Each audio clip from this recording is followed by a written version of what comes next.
संगीत सरिता।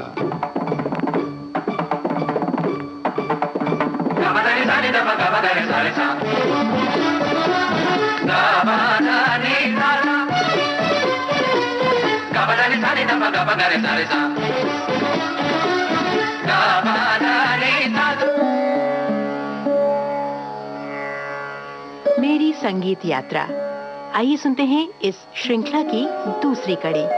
आमंत्रित कलाकार हैं सुप्रसिद्ध सरोद वादिका विदुषी जरीन शर्मा। आपसे बातचीत कर रहे हैं अशोक सुनावने। जरीन जी नमस्कार। आपसे कल हमने जाना कि 4 साल की उम्र में आपने हारमोनियम सीखना शुरू किया और 2 साल के बाद आपके पिताजी का चूंकि ट्रांसफर हो गया बोरीवली, तो कुल आप 6 साल की हुई। जी। तो इस दौरान आपने सरोद सीखना शुरू किया या फिर हारमोनियम बजाना चालू रखा या फिर बंद कर दिया, क्या किया आपने? सरोद सीखना तो मैं पहले कह चुकी हूँ कि 10 साल की उम्र से मैंने शुरू किया। अच्छा। मैंने हारमोनियम बजाना छोड़ नहीं दिया जी। मैंने चालू ही रखा था। उसके साथ 6 साल की उम्र में पंडित लक्ष्मण प्रसाद जयपुर वाले जी, जो हमारे देश के बहुत विद्वान गायक हैं, उनके पास से मुझे पिताजी ने गाने की तालीम सिखाने शुरू कर दी। अच्छा। जी हाँ। तो वो उनसे मैं 10 साल तक अपना गाने की मैंने तालीम प्राप्त की। यानी हारमोनियम के साथ साथ आपने गायन की ओर भी हाँ जी। रुख किया। जी, बहुत अच्छी बात। 6 साल की उम्र के बच्चों को शुरुआत में जो जो सिखाना चाहिए उनको भी काफी मेरे से मतलब उम्मीद थी कि ये लड़की अच्छी सीख रही है, ध्यान से रियाज करती है, तो उन्होंने भी मुझे बहुत प्यार से और बहुत अच्छी तालीम दी। अच्छा, मतलब बाकायदे जिसको कि मुकम्मल तालीम कहते हैं। बिल्कुल वो भी आपने जी बिल्कुल गायकी की हासिल की। जी, मैंने कहा 10 साल तक मैंने उनसे तालीम ली गाने की। तो जरीन जी, आपने जो गाना सीखा जी 10 साल की उम्र तक? नहीं, मैं गाना 14 साल की मेरी उम्र थी तब तक मैंने सीखा। अच्छा। हाँ जी। ओहो, तो राग कौन कौन से सीखे? मैंने गाने में भटियार सीखा, फिर काफी, फिर नटचंद्र, फिर यमन की बंदिश, शुद्ध सारंग और बागेश्री और अनेक राग गाने में मुझे बंदिश में सिखाई गई। अच्छा, इस दौरान इतने सारे राग आपने ये तो कम ही बोले, ज्यादा ही सिखाया गुरुजी ने। जी। तो इसका मतलब ये हुआ कि आपको गायकी का भी बहुत अच्छा ज्ञान है। तो हमारे सुनने वाले और हम ये चाहते हैं कि आपकी आवाज में कोई कुछ चीज आप हमें सुनाएंगी? अब इसका ये जवाब दूंगी, अगर मेरी आवाज अच्छी होती तो मैं गायिका नहीं बनती। मेरी आवाज जब गुरुजी ने मुझे सिखाया तो मेरी उम्र 9 साल की थी। तो एक दिन डैडी ने उनसे बात की, आपको कैसा लगता है, क्या ये गायिका बनेगी, ये बन सकती है? तो मेरे गुरुजी ने उनको कहा कि देखो, सच बात तो ये है कि उसकी आवाज मुझे उतनी अच्छी नहीं लगती है। होशियार लड़की है, पिकअप अच्छा है, सीखती है, पर जो गायिका के लिए जो एक मधुर आवाज होनी चाहिए वो उसमें नहीं मुझे लगती है। तो डैडी ने बोला फिर क्या करें? तो बोले इसके लिए ये अच्छा रहेगा अगर इसको कोई इंस्ट्रूमेंट अच्छा सिखाया जाए। ओहो। तो उनका ये सुझाव था मेरे पिताजी को। तो पिताजी ने बोला अभी ये कैसे तय किया जाए कि इसको क्या सिखाएंगे? तो इन्होंने बोला कि देखेंगे और थोड़ा समय निकालेंगे, कोई ना कोई रास्ता निकल आएगा। तो उनको भी रुचि होनी चाहिए वो वाद्य सीखने के लिए, मतलब मुझे। हम जबरदस्ती कोई साज उनके हाथ में पकड़ा दे और उनको नहीं अच्छा लगे बच्ची को, तो वो रियाज नहीं करेगी दिल से, और रियाज नहीं करेगी तो अच्छी कलाकार नहीं बन पाएगी। संगीत के लिए रियाज बहुत जरूरी है। सही बात। तो ऐसा करके उन्होंने पिताजी को बोला आप थोड़ा समय चलने दीजिए, जैसे अभी वो सीख रही है, तो उसके बाद हम डिसाइड करेंगे। तो तब तक मैं कॉन्वेंट में जाती थी, स्कूल में जाती थी। अब सबको ये स्कूल में पता है कि भाई जैसे छोटे बच्चों को कोई भी एक्टिविटी आती है तो मालूम हो जाता है कि अरे भाई ये इसको हारमोनियम बजाती है, गाना गाती है, तो कोई स्कूल का फंक्शन है तो भाई बजाएंगे क्या? अब अमूमन क्या होता है, ये तो क्लासिकल मामला रहता है, वहाँ जरा हल्के फुल्की चीजें लोग पसंद करते हैं स्कूल में, कोई फिल्मी गाना हुआ, कुछ हुआ, अब वो जरा मुझे नहीं अच्छा लगता था। एक दिन मैंने ऐसा परफॉर्म किया वहाँ पर, मुझे खुद को ऐसा लगा कि नहीं, यहाँ कुछ मजा नहीं आया। तो मैंने डैडी को बोला नहीं नहीं मुझे ऐसे फंक्शन में मत आप बोलिए बजाने के लिए, कुछ मुझे अच्छा नहीं लगा। तो गुरुजी से उन्होंने फिर बात की, भाई स्कूल का ये फंक्शन था, इनका तो ये रिएक्शन है। तो बोले जाने दीजिए, इनकी क्लासिकल के ऊपर कुछ ज्यादा ही रुचि महसूस होती है, अब हम इसके बारे में बहुत सीरियसली सोचेंगे कि इनको क्या वाद्य दिया जाए, क्योंकि गायिका के रूप में मुझे नहीं लगता वो रियाज करके एक बनेगी, पर जो एक मधुरता होनी चाहिए आवाज में वो नहीं आएगी उनकी आवाज में। अच्छा, ये आपके हाँ, गुरु जी ने स्पष्ट कह दिया था मेरे पिताजी को, यानी लक्ष्मण प्रसाद जयपुर वाले जी ने। हाँ जी।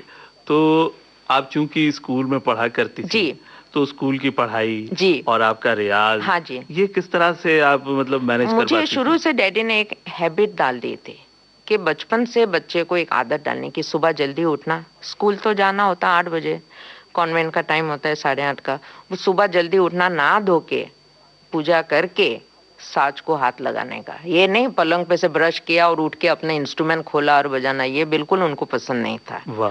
तो ये नियम बना दिया। तो छोटी थी इसलिए बोले इसको 5 5:30 उठाया करो, तो आधे पौने घंटे में सब अपना कार्यक्रम हो जाएगा, फिर रियाज करने बैठेगी। तो सुबह 1 डेढ़ घंटे, पर मुझे रुचि बहुत ज्यादा थी, मैं खुद ही जल्दी उठ जाती थी। पर कमाल था कि मेरे साथ मेरे डैडी भी उठते थे और मैं रियाज करती थी, वो बैठते थे मेरे सामने, ये देखने के लिए मैं ठीक रियाज करती हूँ ना बराबर। फिर स्कूल जाने से पहले नाश्ता वगैरह करके फिर मैं जाती थी। जब स्कूल से आती थी पहले होमवर्क खत्म कर देती, ताकि मेरे म्यूजिक में फिर ये टेंशन नहीं चाहिए कि ये काम रह गया, पहले ये निपटा देती थी। फिर फ्रेश होती थी, शाम को चाय पी लेती थी 1 कप, और फिर रियाज को 6 बजे बढ़ जाती थी, तो 9 9:30 10 बजे तक ऐसा नियम चलता था। वाह वाह। तो जैसे मैंने कहा डैडी बोरीवली में थे, तो हर पुलिस स्टेशन में इन ऑफिसर्स के लिए क्वार्टर्स रहते थे, तो उन हर पुलिस स्टेशन के पीछे एक मंदिर हुआ करता था, रहता है। तो मंदिर में डैडी का जाना, अभिषेक करवाना पंडित को बुला के, तो मैं उनके साथ, संडे होता था, स्कूल नहीं होती थी तो चली जाती थी। तो दत्त गुरु का मंदिर था बोरीवली में, तो वहाँ अभिषेक होता था, मैं जाती थी। फिर घर में हमारे सरस्वती माता की फोटो, गणपति जी के फोटो, शंकर जी के फोटो, साईं बाबा की, ये सब लगी रहती थी। तो डैडी जब, तो जरा ऊंची हाइट पे थी फोटो बड़ी बड़ी, तो डैडी सबकी पूजा करते थे, हार पहनाते थे। पर जब भी डैडी सरस्वती की तस्वीर को हार पहनाने जाए तो मैं डैडी को बोलती थी नहीं नहीं रुकिए रुकिए, आप मुझे उठाइए, माता जी को मैं हार पहनाऊंगी। तो ये संडे को नियम हो जाता था कि भाई सरस्वती माता को फोटो मैं ही हार पहनाऊंगी, डैडी को नहीं पहनाने देती थी क्योंकि सरस्वती की वो माँ थी। तो कुदरती मुझे ऐसा लगता था, बाकी मैं बोलती थी औरों को आप हार पहनाइए, कोई बात नहीं, सरस्वती माता को मेरे हाथ से पहनाने दीजिए। और उनके साथ मंदिर जाया करती थी जब छुट्टी होती थी तब। जरीन जी, जब आप गाना सीख रही थी गुरु से, तो कई अच्छों रागों का मैंने जैसे कि नाम सुना, और उनमें से एक राग है नटचंद्र जी। तो इस राग के बारे में बताइए, और हो सके तो सरोद पर ये सुनाइए भी। जरूर। राग नटचंद्र जी, ये मेरे गुरुजी पंडित लक्ष्मण प्रसाद जयपुर वाले जी की रचना है। अच्छा। ये नट और चंद्र रागों का मिश्रण है, तो बहुत मधुर है। तो उन्होंने मुझे गाने के लिए तो बंदिश अलग थी, पर सरोद के लिए, क्योंकि 10 साल की उम्र में मैंने फिर सरोद सीखना शुरू किया था, तो मैं गाना तो 14 साल तक सीख रही थी। तो उन्होंने मुझे सरोद के लिए गद बना के ये मुझे सिखाया था। तो मैं आपके सामने ये राग पेश करती हूँ।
वाह वाह वाह, बहुत ही अच्छा लगा नटचंद्र राग को सरोद पर सुनते हुए। जरीन जी, आज का समय समाप्त हो रहा है, कल इसी सिलसिले को आगे बढ़ाएंगे। नमस्कार। नमस्कार।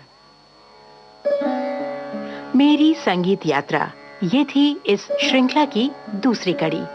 आमंत्रित कलाकार विदुषी जरीन शर्मा, भेंटकर्ता अशोक सुनावने, तबला संगत विभव नागेशकर, तकनीकी सहयोग विनायक तडवलकर, प्रस्तुति सहयोग वीना राय सिंघानी, प्रस्तुतकर्ता कांचन प्रकाश संगीत।